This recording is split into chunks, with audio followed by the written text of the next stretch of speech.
Mao lagi. Kamo ba? Tigid mo kasabot no? Ug unsay bation sa tindira nga inyong tindahan mao pay pagkumpra inyong utangan? Kabalo nako. Gikasakit nimo tong utang nako, tong nakuha nako diri. Ulat. Tan-awon nato. Yaks! Masukog di pa utangon. Mga sinahon. Ayo. Ayo. Uy, unsa man eh? Bawal ang utang.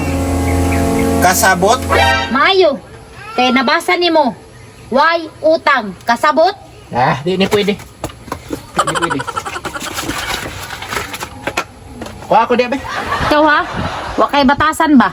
Ako nang gisulat diri akong hinaguan na kanang karatula nga bawal ang utang. Mo asay mong batasan? Ganun, magsulat-sulat pa man kana nga kabalo naman kas mga tao diri. Basta bukid gani, expected na nga ang mga tao pag way kwarta mangutang jud na. Pero nagtindahan ka diri di ka pa utang.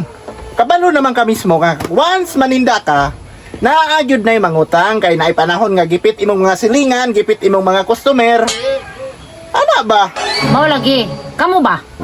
Tigid mo kasabot no? Ug unsay bation sa tindira nga inyong tindahan mao pay pagkumpra inyong utangan? Uy, di na pwede. Ug gusto mo muutang, bayari sa inyong utang daan. Kay nana man ay problema sa kuha. Basta mo bayad mo, makautang mo, pero ginana magsige lang kag utang ug naay kwarta sa laing tindahan ka mamalit unyag utang diri sa kuha. May magipamunit na ako ning kuan ni kapital nga.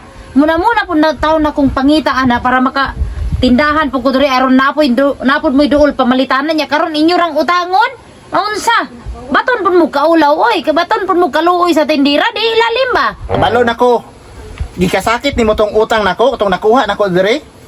Tinuod man mo pa nako na bayre. Pero ayaw pag-ingana. Mao palay pag-abot na to mura na kag magbundak-bundak. Wala kay tarong pagtagad. Bisag moingon na lang nga, ay maing buntag kanang basig mo bayad ka, ana ba? Di kay mura na kag nakakita og 50 ka buok banakon. Mura na kag kadaganon nga kalambahon sa pultahan.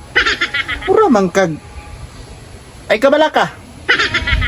Makakwarta ko impasante ka. Daghang tindahan diha oh. Willing magpautang sa kuha.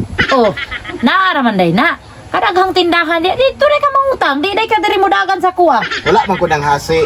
Mura lang kog nakuan ba nga mao palay pag-abot nako lain na kay kag tinanawan. Usa pa? Wala mo'y permit no, di ba? Kabalo ka na, wala mo'y permit. Unyag i-report mo sa barangay nga wala mo'y permit dire, ha? Diha oh, di ko katulog inigam ipag na ay mag-inom diri banha kay mong tindahan. Ha? Nakabalo ka na? Nga grabe nakakadisturbo diri ha? Pagbutang po curfew hour diri oh. Alas 7 sa gabi sirado na ka, di kay moabot pag alas 12, alauna na pay banha kayo. Saman, nakwa na lang gyud ugma, paniradog sayo para ang mga palahubog dili magpundo diri. Mga damay ang mga kwan. I-report ay nung tikas barangay wa na ba kay permit. Mao na. Klaro kayo ba? Namoy pagkasina. Ug gusto mo maninda, inani inyong kwan didto. Paningkamot, panginabuhi, pangitag kwarta para makatugod mo ginani tindahan. Kasina man ang imuha. Sinasinahon jud kay ka ba? Ug gusto mo ginani hala. Way problema. Panginabuhi, panghurnal, aron na mo ikakapital. Ana ra kay istorya. Bubura kayo dili kay daghan na kay istorya. Daghan na kay bisag asa na moabot ang istorya. Utang ray adtuan niya. Grabe na ipaabot nag way walay mga unsa na mga kuan des mga barangay. Ay, grabe pug ka. Utang ray hinungdan layo na kag padtuan. Kasina? Dili gyud ni kasina ako ah. Kay kung gusto ko maninda naninda nako. Pero wa ko naninda kay ngano kabalo ko. Utangon ra. Naara man day na. Di man day ka gusto utangan. Unya karon, unsa gibuhat nimo sa kong tindahan? Imo rang giutangan.